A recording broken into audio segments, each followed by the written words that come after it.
প্রতিটা মানুষের দৃষ্টিভঙ্গি আলাদা, তাই নিজের মতো করে আমরা প্রত্যেকেই সাফল্য বা ব্যর্থতাকে দেখি। আমরা প্রায় সবাই সফল হতে চাই এবং তার জন্য পরিশ্রম করতে আমরা কেউ পিছপা নই। আমাদের যার যে বিষয়ে ইন্টারেস্ট, আমরা সেই বিষয়ে চূড়ান্ত দক্ষতা অর্জন করতে চাই, কিন্তু সেখানেই হয় বিপত্তি। আমরা কিছুদিন চেষ্টা করি সেরা হওয়ার, এবং তারপর একসময় আমরা হতাশ হয়ে হার মেনে নিই। তারপর সেই হতাশা কাটানোর জন্য আমরা বিভিন্ন রকম জিনিসের সাহায্য নিই, যেরকম ইউটিউবে মোটিভেশনাল ভিডিও, সফল মানুষদের জীবনী, মোটিভেশনাল স্পিচ, মোটিভেশনাল কোর্স, এরকম আরো অনেক কিছু। এবং এই সব কিছু করার পর আমরা আবার নূতন উদ্যমে আমাদের কাজে লেগে পড়ি। কিন্তু সব থেকে বড় সমস্যা তো তখনই হয় যখন আমরা অনেক পরিশ্রমের পরেও কোনো ফল পাই না।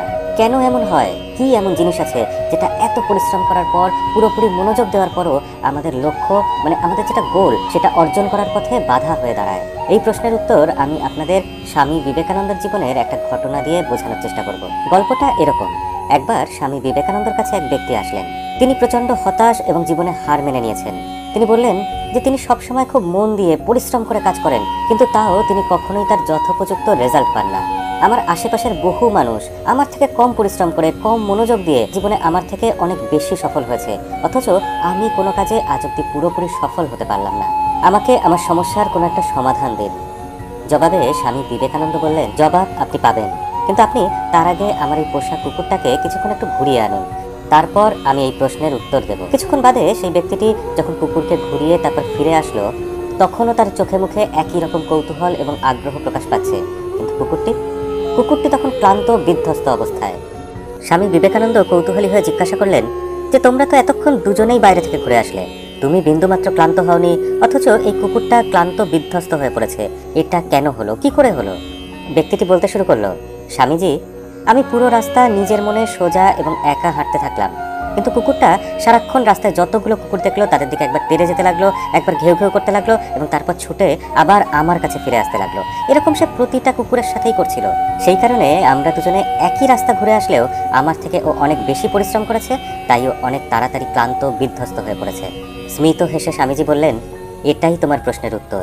তুমি এবং একজন সফল ব্যক্তি যখন লক্ষ্যের দিকে ছুটছো, দুজনে একই পরিশ্রম করছো, একই রকম মনোযোগ দিয়ে চেষ্টা করছো, কিন্তু তুমি মাঝে মাঝে অন্যদের সাথে নিজের তুলনা করছো, তুমি মাঝে মাঝে মূল রাস্তা থেকে সরে যাচ্ছ।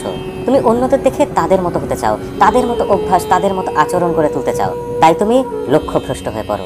রাস্তায় এদিক ওদিক ছুটে নিজের লক্ষ্য থেকে বিচ্যুত হয়ে অন্যদিকে মনোযোগ দিয়ে তুমি নিজেকে ক্লান্ত করে ফেলো, আর এই ক্লান্তি ক্রমশ হতাশার রূপ নেয়, যা আমাদের ক্রমশ গিলে ফেলে। তুমি যদি জীবনে সফল হতে চাও, তাহলে শুধু পরিশ্রম আর মনোযোগ দিলেই হবে না, তোমাকে লক্ষ্যের দিকে স্থির থাকতে হবে, একাগ্র হতে হবে। নিজের কাজ করো নিজের মতো করে, নিজের ভঙ্গিতে, অন্যদের দেখে নয়, অন্যদের মতো নয়, অন্যদের সাথে তুলনা করে নয়। আপনারা অন্যদের থেকে শিখতে পারেন, তাদের থেকে ইন্সপিরেশন নিতে পারেন, কিন্তু তাদের হুবহু নকল করা, এর থেকে বড় বোকামি আর কিচ্ছু হয় না। বন্ধুরা, নিজের ভুল থেকে শিখতে হয়। সাফল্য এবং ব্যর্থতা একটা নিরপেক্ষ জিনিস। একজন গরিব মানুষও সফল হতে পারেন, আবার একজন চূড়ান্ত ধনী মানুষেরও ব্যর্থ হতে এক মুহূর্ত লাগে না। তাই আপনাকে বলবো যে নিজের লক্ষ্য আগে নিজে স্থির করুন এবং তারপর সোজা সেই দিকে চলতে থাকুন, যাতে আপনার পথ দীর্ঘ না হয়ে পড়ে। ভিডিও ভালো লাগলে লাইক করবেন, আর চ্যানেলে নতুন হয়ে থাকলে সাবস্ক্রাইব করতে আর বেল বাটনটা বাজিয়ে দিতে ভুলবেন না।